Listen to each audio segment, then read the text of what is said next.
At the moment, I'm becoming aware of patterns that I've become based on childhood, from Mm. parents, from friends, from family, from neighbors, all the stuff that I've absorbed. And I'm realizing that people only do their best and do what they know based on what their parents did. And we shouldn't attack somebody for not being a certain way because we, in this modern day world, think that that's what you should be doing. Instead, we should be appreciating exactly all the great things that that person is and has to offer, rather than what they're not. It's like sometimes with the harshness of this like harsh parenting, where we can kind of cut off with words or actions, which is sometimes necessary, right? To set a boundary. It's not a bad thing at all. Like, if you know, not just be like a jellyfish and let people say whatever they want and be like, I'm unaffected and I'm just not going to react to anything. I think actually reaction is necessary. Otherwise, it's all just like things just flow and there's no substance, and that's not good. So you need like a powerful foundation. You'll attract, one will attract one's tribe. So I think that a lot of people are going to go offline completely. So a lot of people are like having a Instagram break over Christmas or whatever, right? Just a detox. But I think it's going to become so fulfilling and whole, not being on it at all, that that month will become 2 and will become 3. And then they'll use things such as just Telegram, WhatsApp, email, which is just a direct messaging service, which goes back to the day of picking up the home phone and calling somebody and then putting the phone down and then going back to playing in the garden. Rather than every time you want to respond to somebody on your Instagram, you see all this nonsense there that has just locked you in for 15 minutes and you've just wasted 15 minutes of your life looking at crap. So everything will go offline, and essentially the online world should become extinct.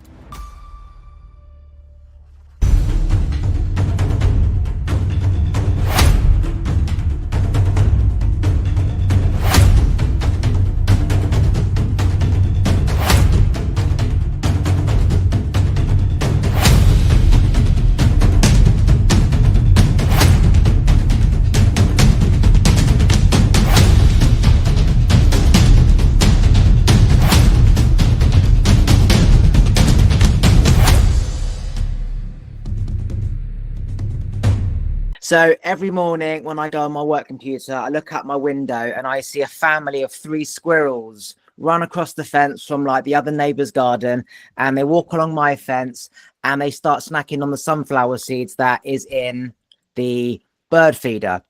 And every morning it gives me so much joy just to watch them. And then I see another squirrel come along, and all of a sudden there's another one. And now they're making their way slowly to the feed. And I can see that there's an alpha there, and that one squirrel's a bit shy and doesn't want to sort of take charge. And then another squirrel comes along and just dominates. And the other squirrel gets chased out the way. And then that squirrel just eats the food. And I look at that and I just see that is what humans are like. We're always competing. We always want the best. And there's the weaker people in society, and there's the dominant. And it just reminds me that we are absolutely nature. We are just the same as nature. And seeing those squirrels just being themselves gives me comfort that the things that we don't like in humans are not to be neglected and people should be attacked for, because it's part of life. It's just embrace what people are, embrace what nature is, and just know that there's no such thing as perfect, harmonious civilization, animals and humans all the time. It is a mixture of both. Try merge with the opposite of what you don't want, or simply not be around it, rather than attacking it and thinking that person is wrong for being like they are. I so agree actually with you. It's so funny because I'm a big fan personally of Marcus Aurelius and all the meditations, the book Meditations, and actually talks a lot about nature being the nature and the nature of things, and actually there's nothing against the nature. I'm not going to quote him because I don't know exact lines, but basically everything is in accordance to nature. So I think same with humans, same with squirrels, and definitely over the years learning for me not to kind of judge people for the way they are, some of the behaviors. um it's like a goat's a goat, so how can it be something else, because that's its nature. So same with humans, some humans are in a certain way, and not saying that they can't kind of improve or become aware of certain behaviors, but like I shouldn't be in a way offended or annoyed by someone's behavior, because it's like, well, that's their nature. And then it's up to me, how do I react and what do I do with whatever comes up? So yeah, squirrels, Yeah, people. so at the moment, I'm becoming aware of patterns that I've become based on childhood, from parents, from friends, from family, from neighbors, all the stuff that I've absorbed.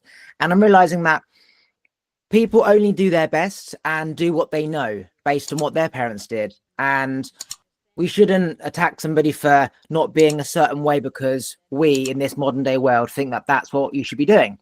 Instead, we should be appreciating exactly all the great things that that person is and has to offer, rather than what they're not.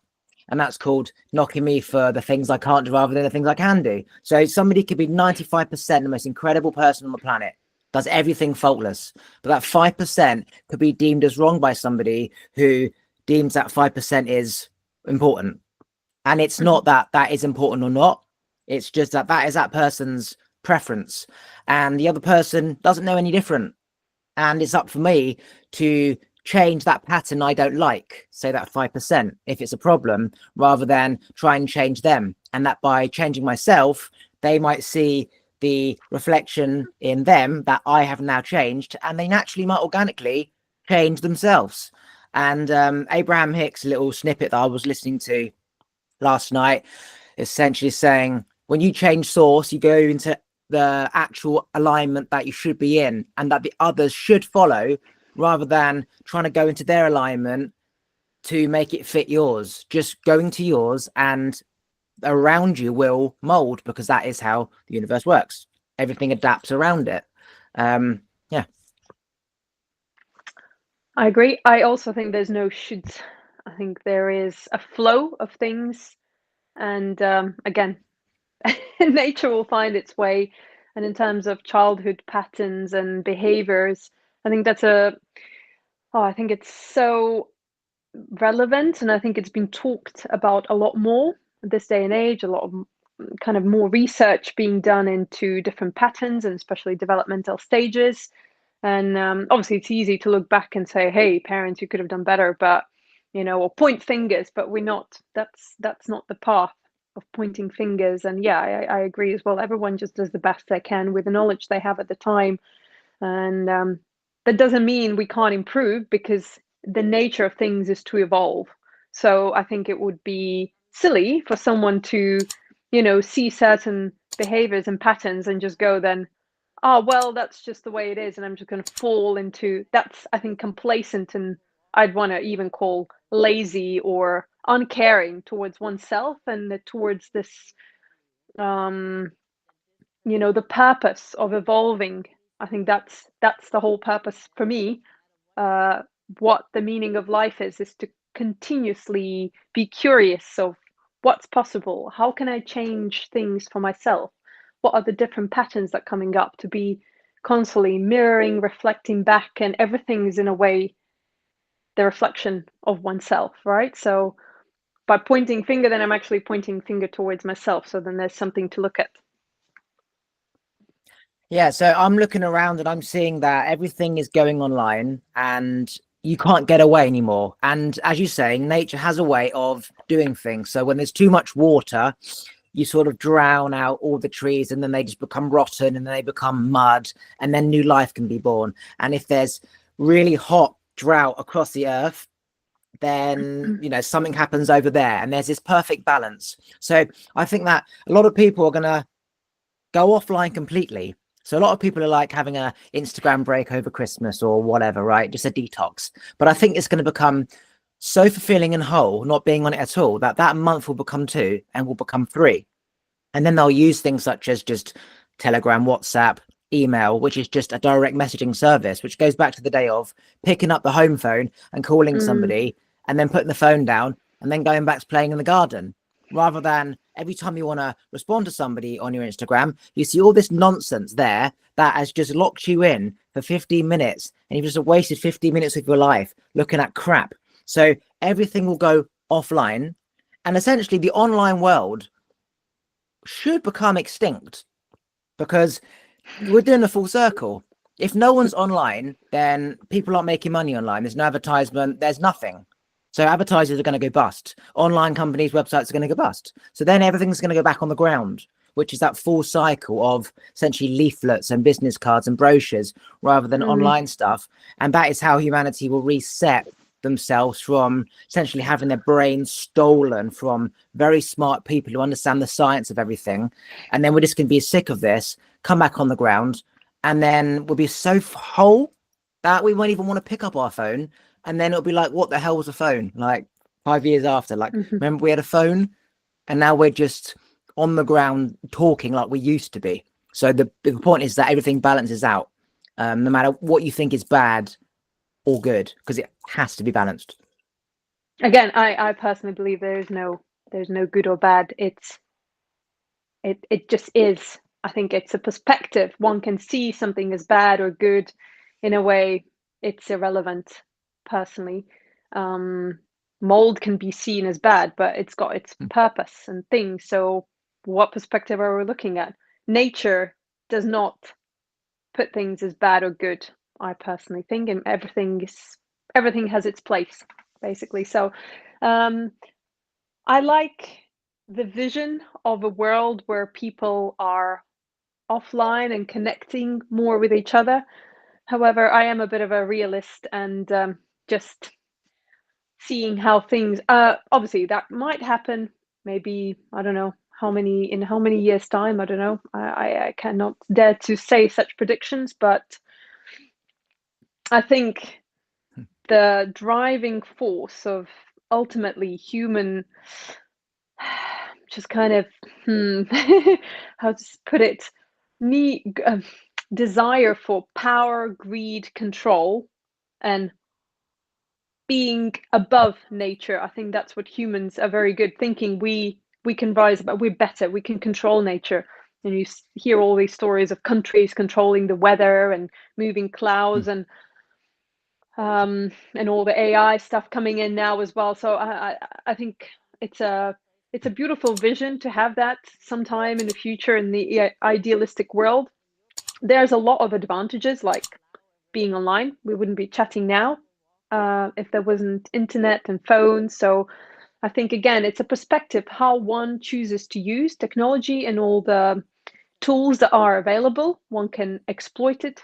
It can be humans are very well known for exploiting nature and things. So I think until something massively shifts this individualistic approach of me, and what can I gain in my lifetime, and how much things I can accumulate, and I want to be this top dog on Instagram, or top TikTok star and stuff. Until people shift that perspective and unite and kind of go, what I can do for the benefit of the whole, humanity is in a way kind of doomed. We're just going to nature's going to be fine, nature's going to survive, planet's going to be okay. It's the humans that, again, nature will take care of.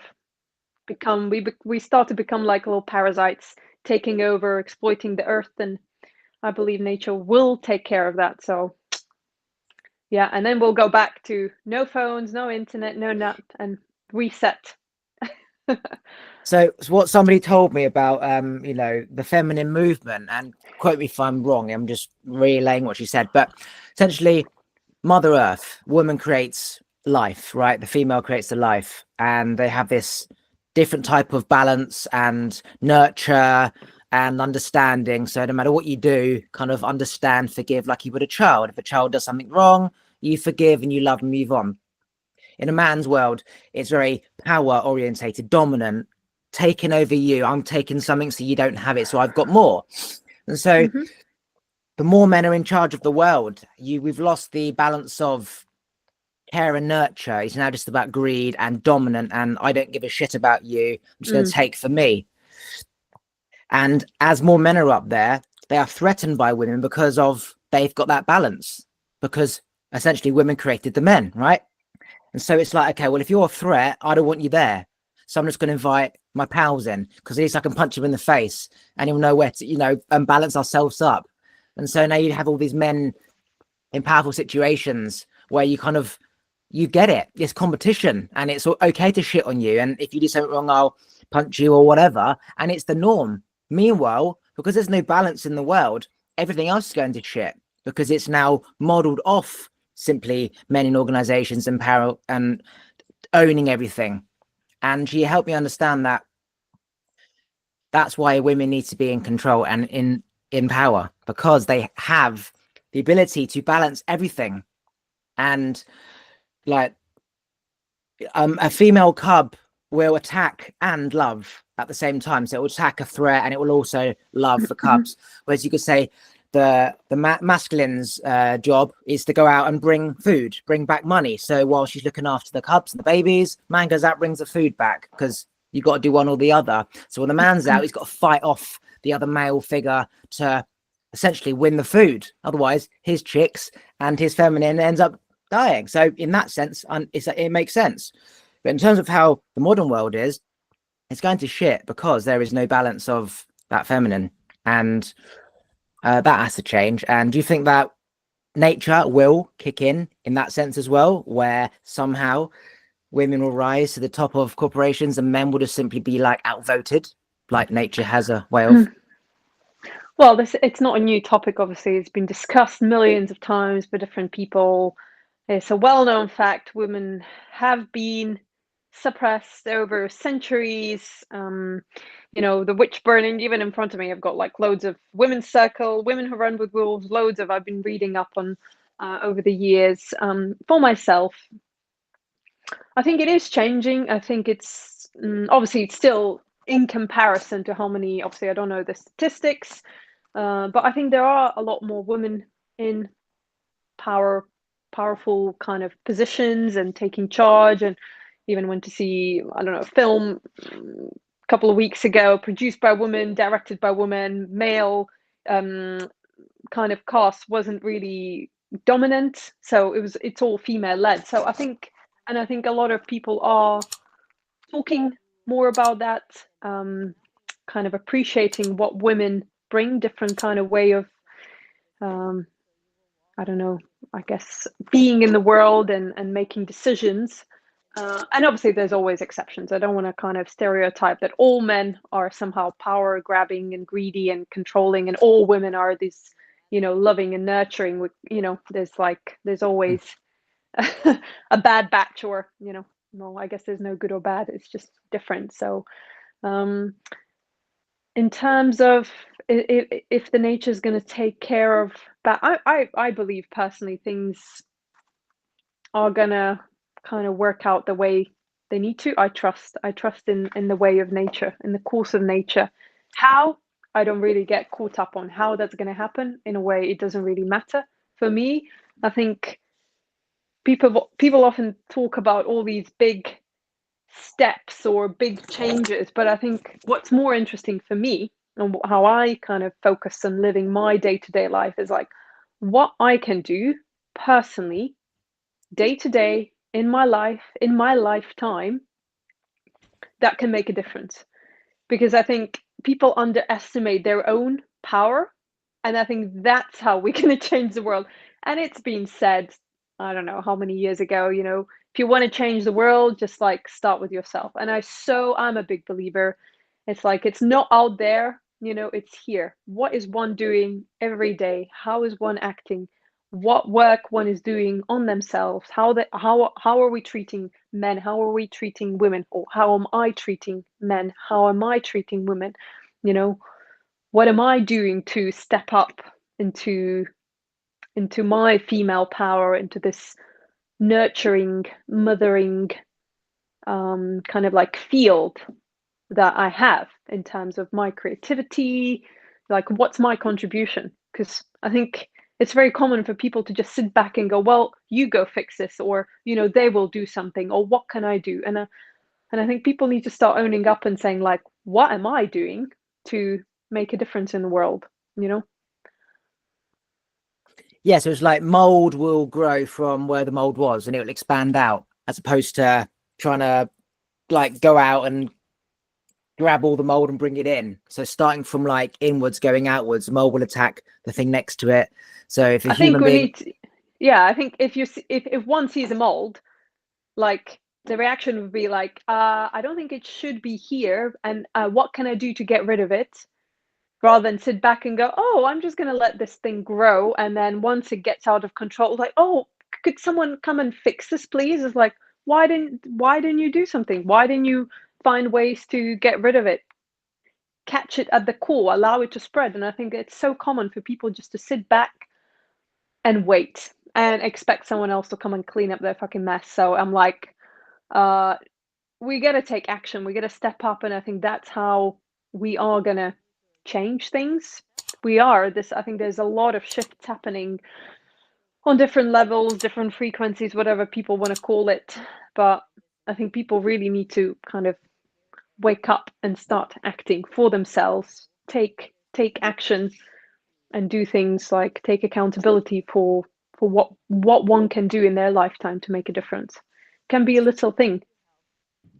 so if nature eventually is going to take control and balance things out, and we are part of nature, does that mean that everything that is happening now that we see as so bad is part of nature balancing itself out? Again, one can see it as bad, one can see it as a part of the process. It's like if you look at repotting a plant, once you take it out of the pot and put some compost, it might seem like, oh, it's painful, it's uncomfortable for the plant, but it's like that's for the betterment of the plant. It's a temporarily discomfort, like no pain, no gain. No, like change is inevitable, everything changes. So it's like you can see change, one can see change as, oh, it's bad, or it's like it's unnecessary. Well, too bad. Because everything moves, and in a way things that are stagnant die, and like ponds, and so yeah, I think we need to kind of be okay with change and not necessarily see it as bad or good, but be like, change is necessary, and have, I guess, an intention, trusting that it's going to be for the betterment, or having that intention, sometimes not knowing how that's going to plan out. But I think fearing change is also not a good perspective, because then again, putting that energy out of fear, fear is so powerful, such a powerful tool to control people and actually the whole environment. I think in a way that's why I don't watch any news, because it's just all fear based. Something bad happens every day, fear, fear, fear, fear, fear, and it's like, I don't want that in my life. I want to have positive, optimistic outcome, and I think where we put our energy or our intention, it will manifest, it will happen. So the more people, really set their intentions and go, it's all going to be, it's going to be for the betterment. How, we don't know, but trust the process in a way. Yeah, so on Netflix right now there's this UFO program, and a lot of the military bases around the world have UFO activity. So there's literally stuff on camera. Now, obviously, I'm skeptical. I'm like, can that be explained with another way? And some things are simply you can't explain. And so what they're saying is that if there is aliens out there who are essentially evolved humans, and which we eventually going to become, and then we piss off the Mars like Elon Musk is trying to get us to, then they are seeing what we are doing because they did it themselves. And so they're hanging around military bases where someone's threatening to like launch a nuclear bomb, whatever, and they're trying to interfere with things to stop us from doing it because we're going to end our own civilization.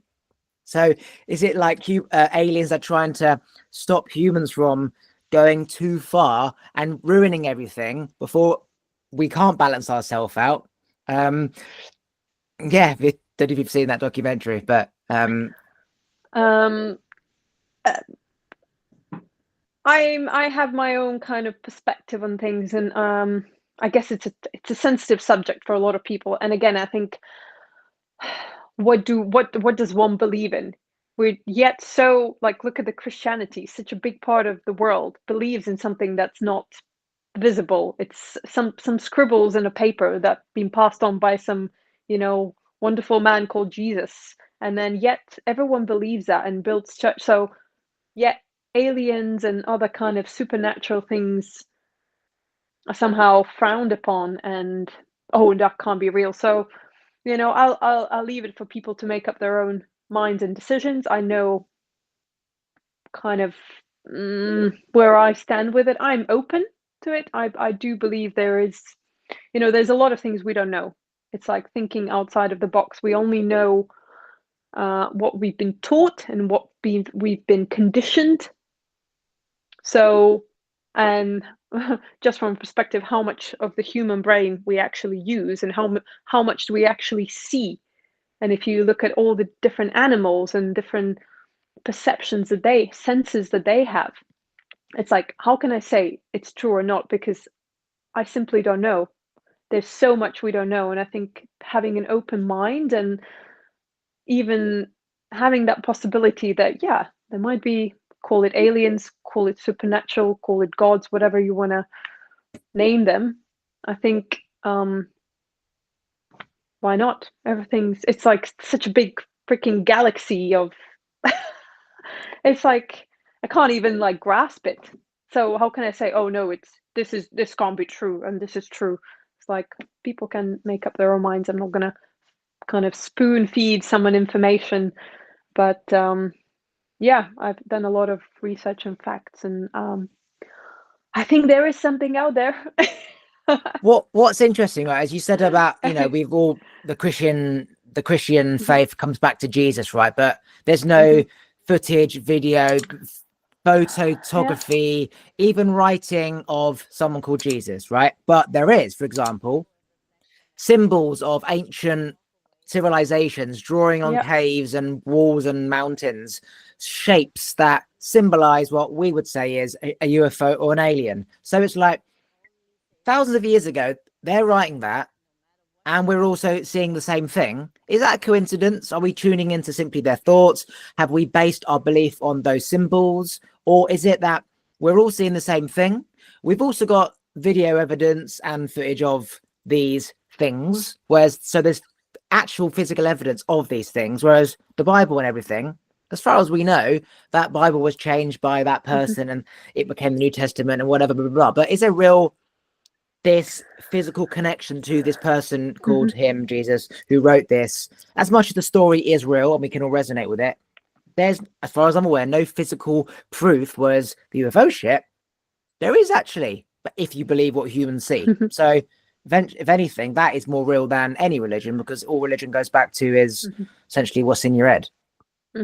I think on that topic, just to summarize it very kind of briefly, I think the ultimate reason why maybe humans struggle to believe something that might be pretty kind of plausible is because ultimately humans are afraid of something that's different. Look at what's happening within the races, all the racism. It's like, because it's like real, but it's different. People really struggle with that.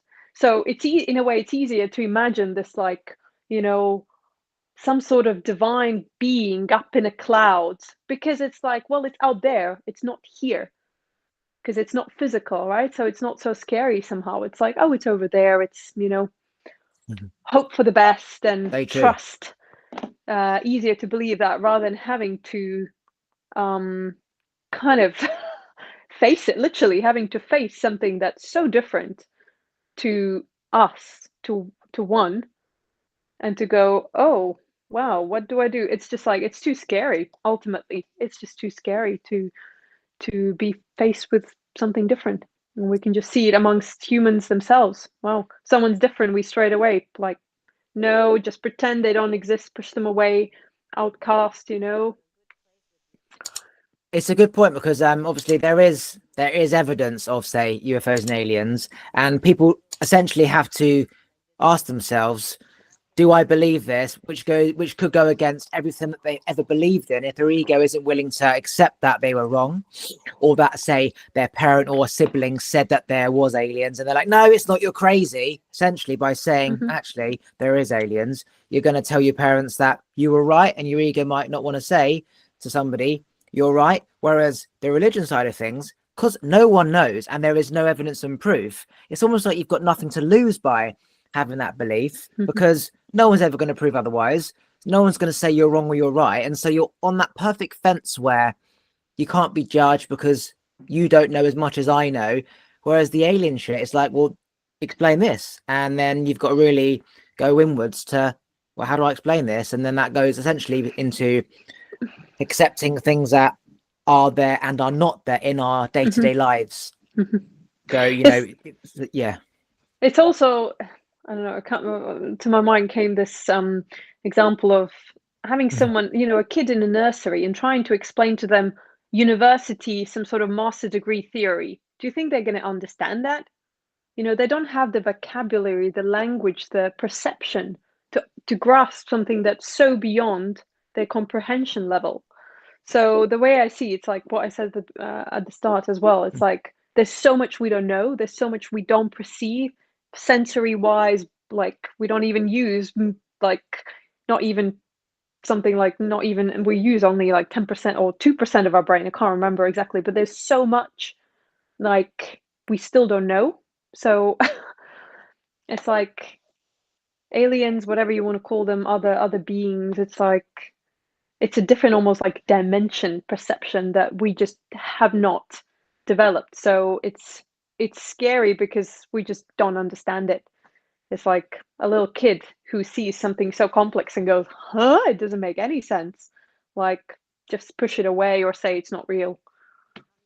What's interesting is we can change people's thoughts by observing them, and we can make somebody think about something, and all space is space. So there technically could be aliens out there observing human consciousness and changing everything based on their thoughts. Like with the clouds and sending out energies, you make the clouds different, and you can make water stick together so it rains and all that type of stuff. Like we know that's real. But what if there's like aliens out there that know all this, that most people on this planet don't know, that simply by observing someone's thought, you can change it, like praying and then changing the water particles in the river, like the Japanese thing that they did. They all meditated on a polluted stream and then they froze it and then they could see that it was crystallized. Like if we can do that, if like a few people can do that, what's stopping a few aliens focusing on some politicians or some humans and then changing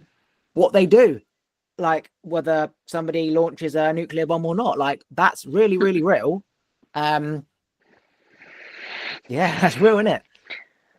It's all kind of contemplative thoughts and what if, and yeah, it's like great. And maybe they are doing that. I don't know.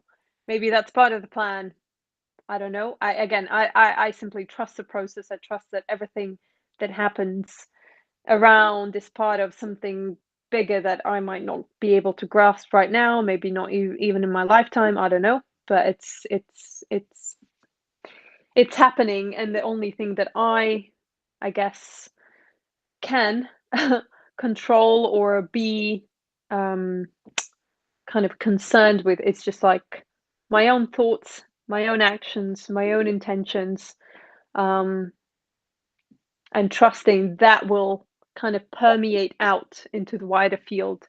Like what's out there, it's so far away. In a way, it's I don't want to say it's not my concern, but in a way, it's something so far out. It's like if I'm meant to understand it or kind of grasp it or reach it, again, I trust that that will be made clear. But for now, all I can do is just like focus day by day, moment to moment. What can I do? What are my thoughts? How am I treating people around me? You know, how am I treating my body? How am I like using the time, the skills, the gifts that I have? So I think we just come back to the earth, to here now, what's out there. It's like, again, it's so classic of humans, just like, oh yeah, but what's out there? Yeah, but what's here, right now? What's here? What's here? Like, what's really happening in a moment?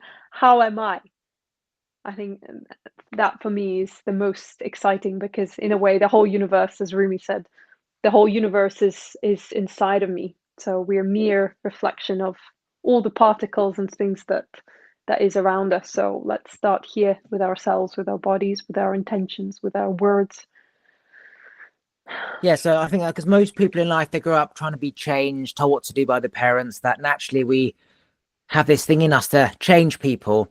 And the magic really is when you change yourself to become the best version of yourself, and other people around you who you would otherwise try and change because you're not the same as them and you want to change them for their best interest, they will naturally start to see there's something about this figure that I like, or I want to become. So it's like, what are you doing? How are you doing that? How are you able to just not care or wear that and not care? And people gravitate towards that. So by doing the work yourself, you literally do become a magnet to everyone around you, naturally wanting to be like, oh, how do I get there? And they naturally have to change to get there. So by going inwards, the magic around you changes anyway, like a magnet. Mm-hmm. No one needs to change anybody or anything. Mm-hmm. By changing yourself, people will see that and they will gravitate towards that, and they will Mm-hmm. tweak certain things to become more in alignment with you, because that's what law of attraction is. And it's like, if you want to be around me, you've got to be positive and not talk shit. So now when you go out for dinner, the old them would have talked shit, and they know what happened last time. They weren't invited out.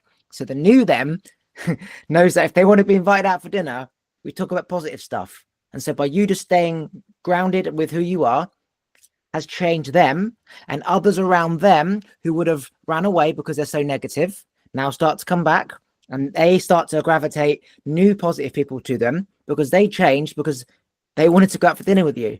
So that impact of changing one literally changes everything around you. Mm-hmm. Is extremely powerful. Yes. I think one must not act from a place of I want to change someone or I want to change people around me, because that's not a good start. I think I agree. Starting with oneself, and not even, I guess change is one word. It's more like growing or evolving or upgrading. I think those are good terms to use because it means like an upwards motion, right? Change can, I guess that's one phrase. I'm just very, I don't know, I've become very wary of the words that I use, because in a way it's like frequency and what I say, how I speak to myself, how I speak to others. Um, in a way, that's spell.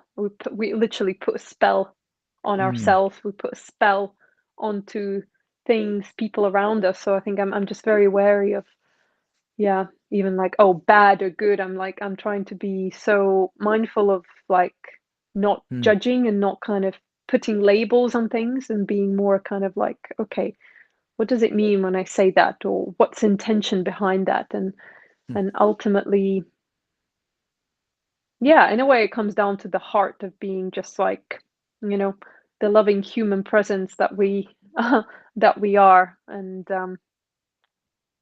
not putting conditions on to people around us. Everyone ultimately has a choice whether like how they act, and I think also forgiveness is a big one to how to put it.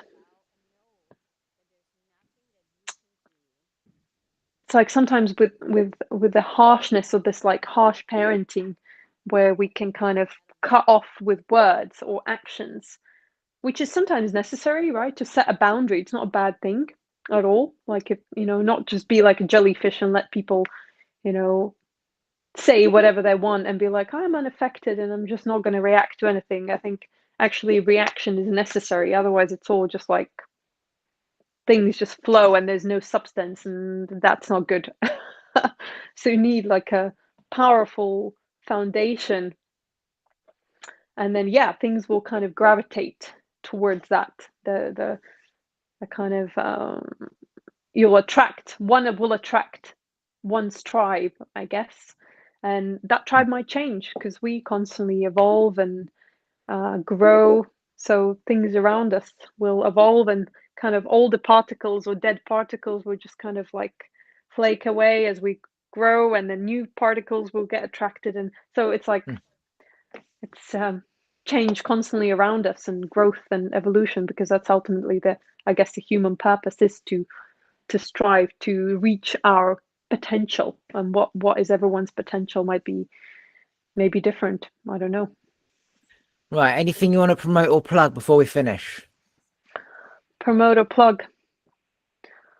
Well, I will be starting some events in the new year. Yeah, it's been lots of changes for me as well. Kind of moving through different kind of work situations, and I think for me the ultimate kind of desire of doing events and creating spaces for people to come together in a, I don't know, more collaborative way. So in the new year, I'll be starting monthly these kind of collective singing musical explorations on Sundays. I'll send you more details later.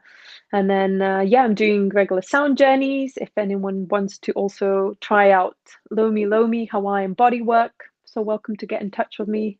All will be up on my website. And I'm going to be launching my chai brand very soon. And I think that's about it. I want to plug for people to take action in their lives for themselves, to grow, to be kind to their bodies, to their minds, to people around them. And yeah, the change starts with us. And if you had one day left to live on the planet, what's the one thing that you would tell the rest of the world? Stop and look at each other deep into the eyes and tell the other human being, we're here all together in this. Thanks for listening. If you like this episode, please remember to subscribe, turn the bell notifications on, like the episode, and comment below. And if you want to follow me on Instagram, it's YesKingOliver. Take a look at the other videos to your side. And if you just want to listen to this podcast, you can do so on Apple and Spotify and most other platforms by going to talkwitholiver.com.